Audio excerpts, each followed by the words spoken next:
Right, so it's a bad day for academia and, well, for women generally, I'm afraid. Kathleen Stock has been turfed out by the intersectionalists of Sussex University.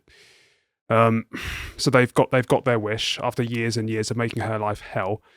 How long has this been going on for? Actually, From what I can remember, it going on as far back as 2018. Really, it's been going on for that long? Maybe even longer. Yeah, I think she's had the views that she's had for far longer than that, of course. But this has been kind of like at the centre of contemporary discussion since 2018, and needless to say, it's intensified ever since, to the point where she's now had enough of it. Yeah. She's had enough of the unceasing abuse that she's received from the lobby for years.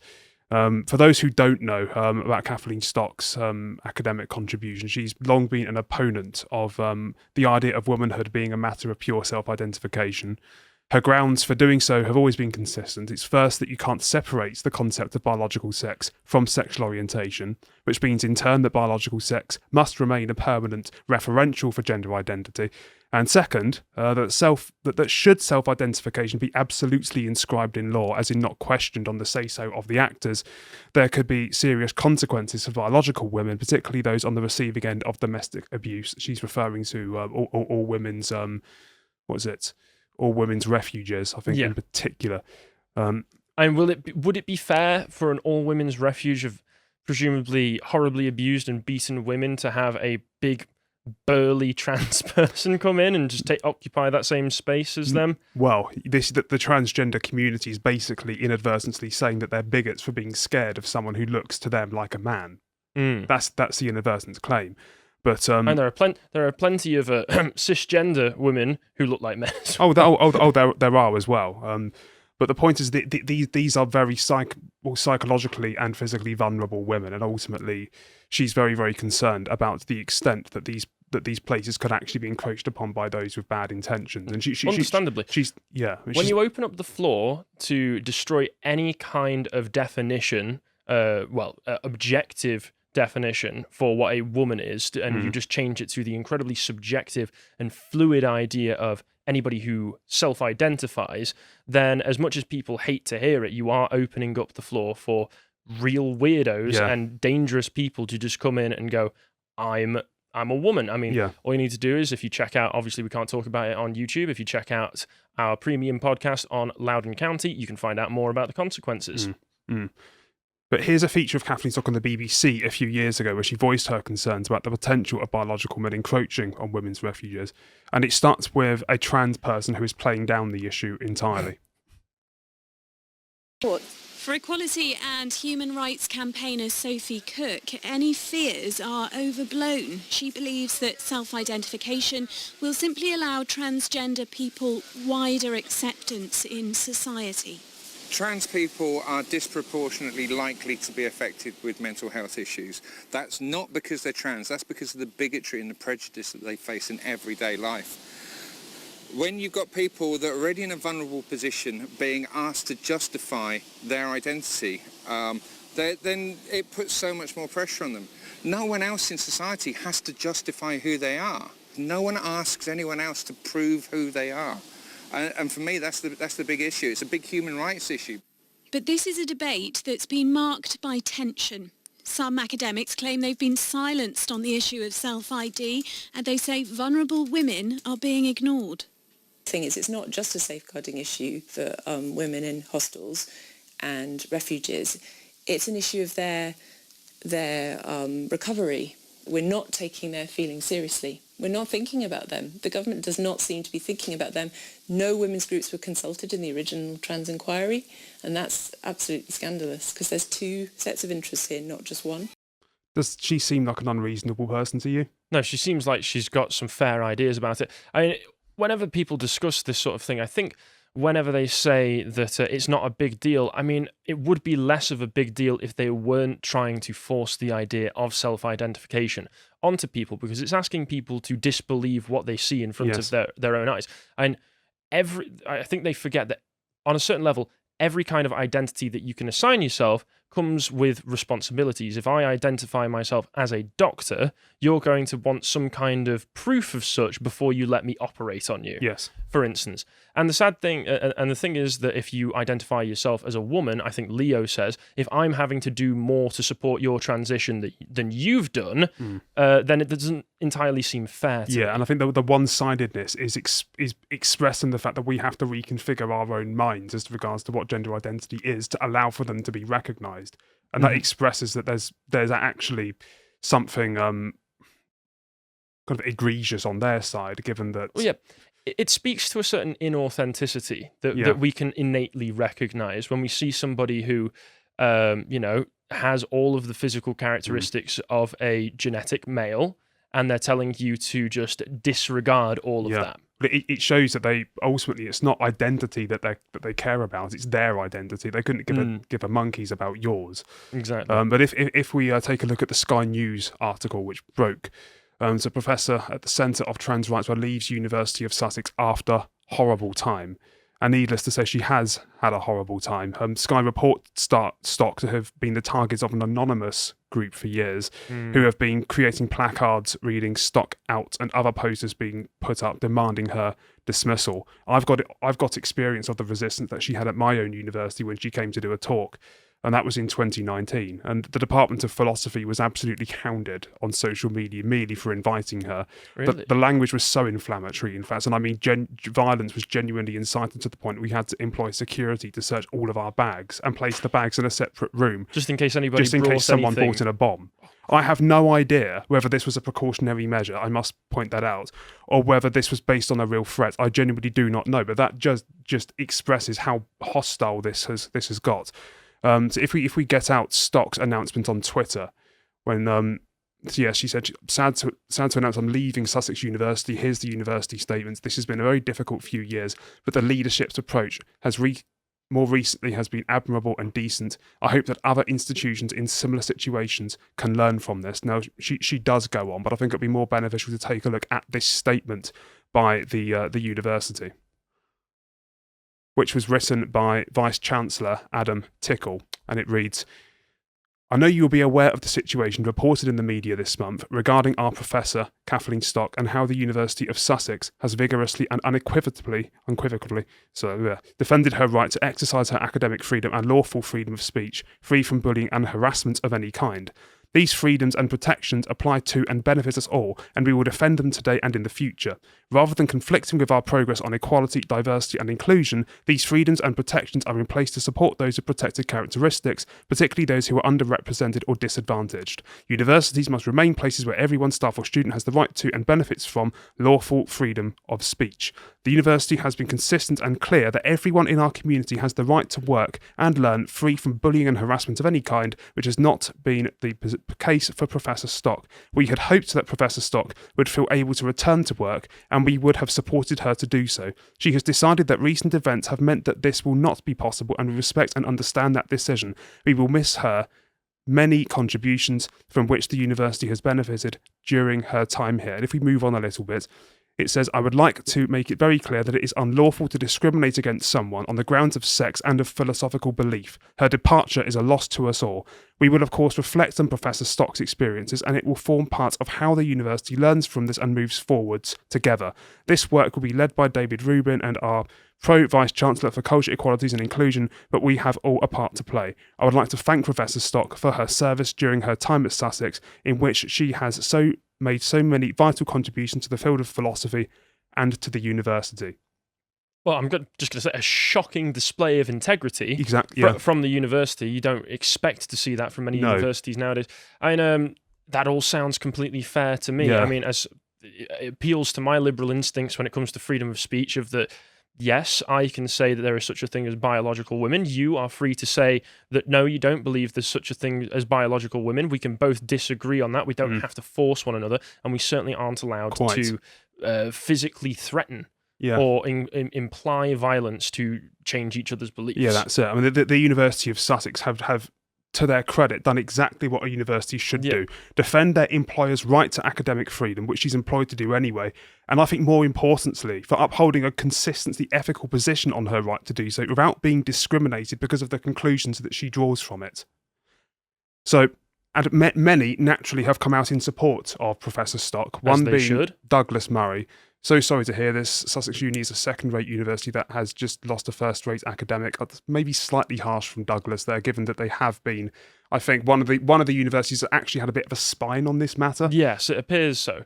Yeah. But Douglas can be a bit spicy on Yeah. Twitter, I've found. Yeah. But yeah, he hopes she goes on to do better things. She deserves them, and she most certainly does. She's done a great service to academia. I respect that. I mean, you can support the rights for people to transition as adults if that's what you want, without having to threaten people who disagree that makes them a full biological woman or man of the opposite gender from what they started as. Yeah, exactly. I mean, she deserves far more than to be castigated, to drawing attention to what is, without a shadow of a doubt, the intersectionalist constant self-denial about how everything they advocate will eventually come to the detriment of women themselves because they just refuse to define what it is.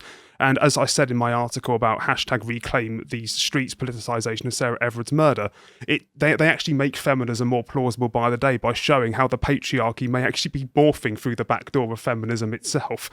Well, I mean, I have seen that argument made by a number of women. Just Are they TERFs?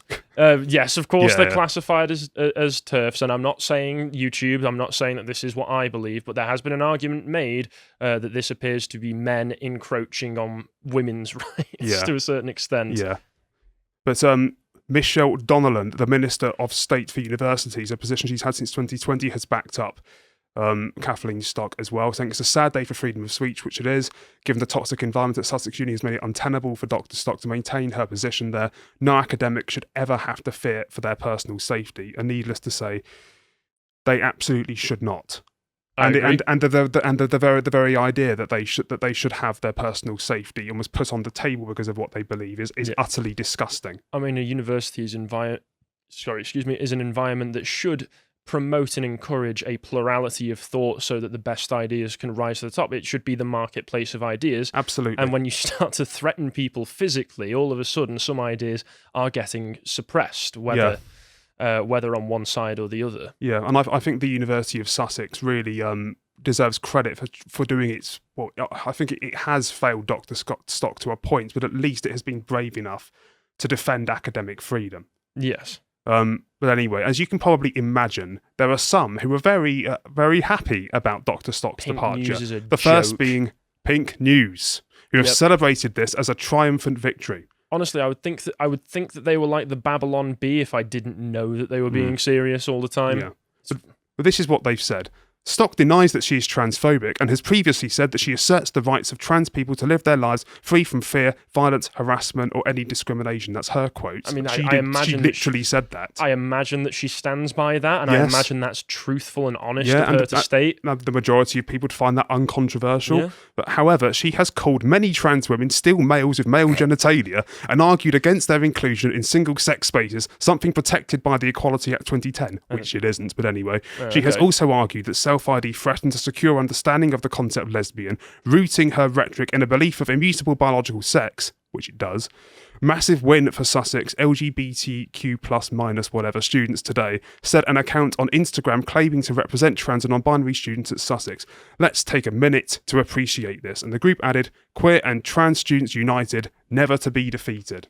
Wow. I mean, this all just plays into exactly what Carl was going on about yesterday when we were examining that remarkable BBC article. Remarkable because we're surprised that it even got onto the platform it was in the first place, where it is becoming increasingly more and more obvious that there is a certain contingency, not saying that it's all of them. In fact, I would probably argue that it is a minority of them, but there is a certain contingency of trans women who are trying to not force themselves physically, but trying to sneak their way into the pants of lesbians by asserting that they are being transphobic, by name calling, by saying that you're a TERF, and let's just call it what it is. It's the Harvey Weinstein tactic. Yeah. Come into my room, see if you like it. I mean, you're not trying hard enough. Let's be perfectly honest. It is relatively a feminine tactic because it's reputation destruction, but but it's still very much in the sense of you may be a lesbian, but you have to like my penis because it is a female penis. Yeah.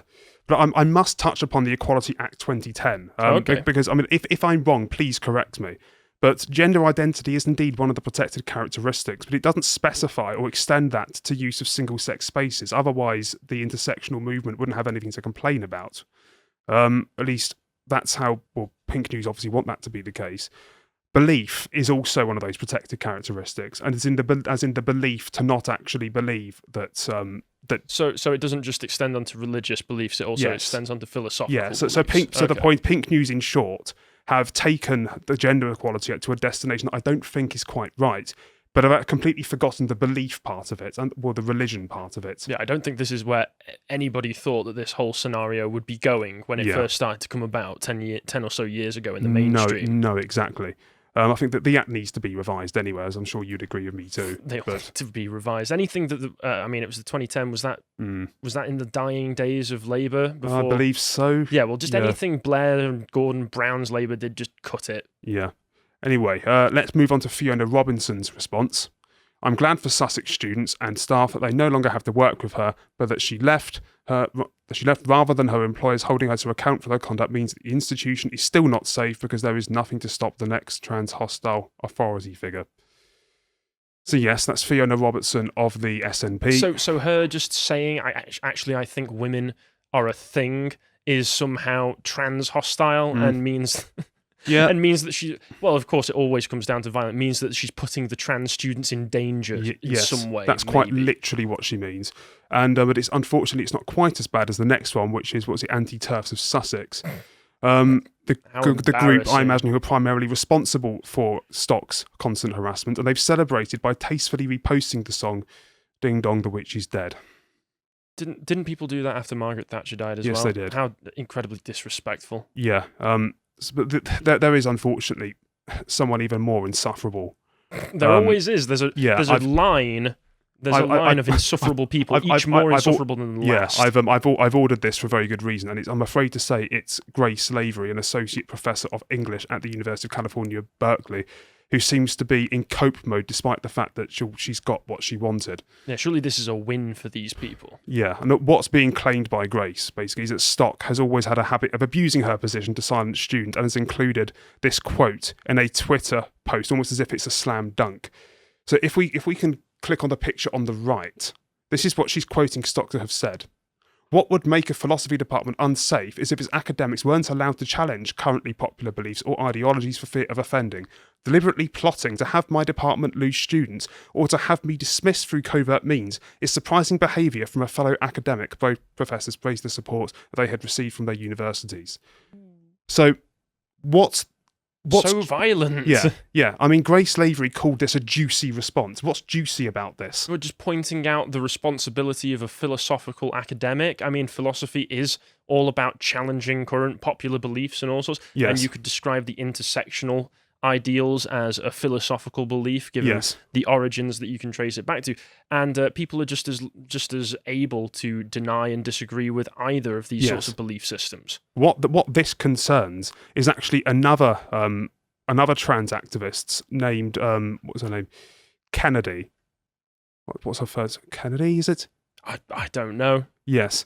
But basically, someone founded a Trans Rights UK for the specific purpose of deplatforming and naming and shaming gender-critical feminists. So this is what Kathleen Stock was ultimately referring to and responding to. And she was merely saying that, look, I think it's a little bit of a low blow for an academic to be doing this to another.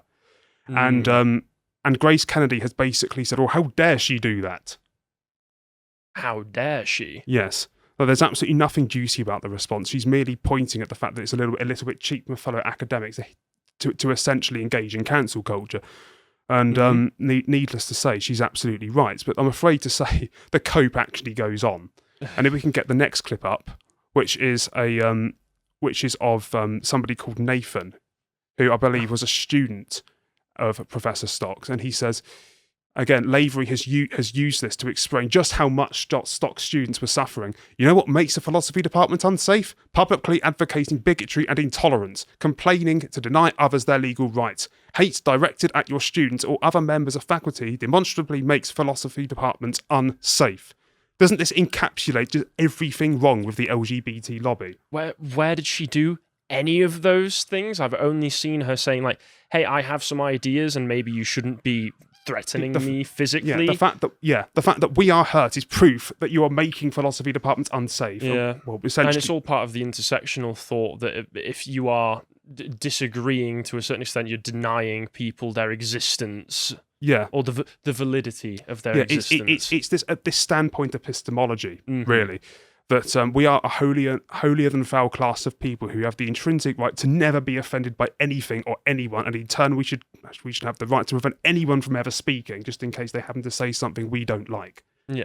Well, you're oppressing me by putting me into what is the normative society, by forcing the oppressive normative society upon me and making me fit into the expectations of that society, which is just nonsense. There are all sorts of expectations thrust onto every single one of us every day, and just because if we don't want to go along with those, and people say, "Hey, maybe you should," that's not them saying that you should die. No, it's not. And to be quite frank, the very fact that they resort to such accusations just exposes them for the petulant children that they are.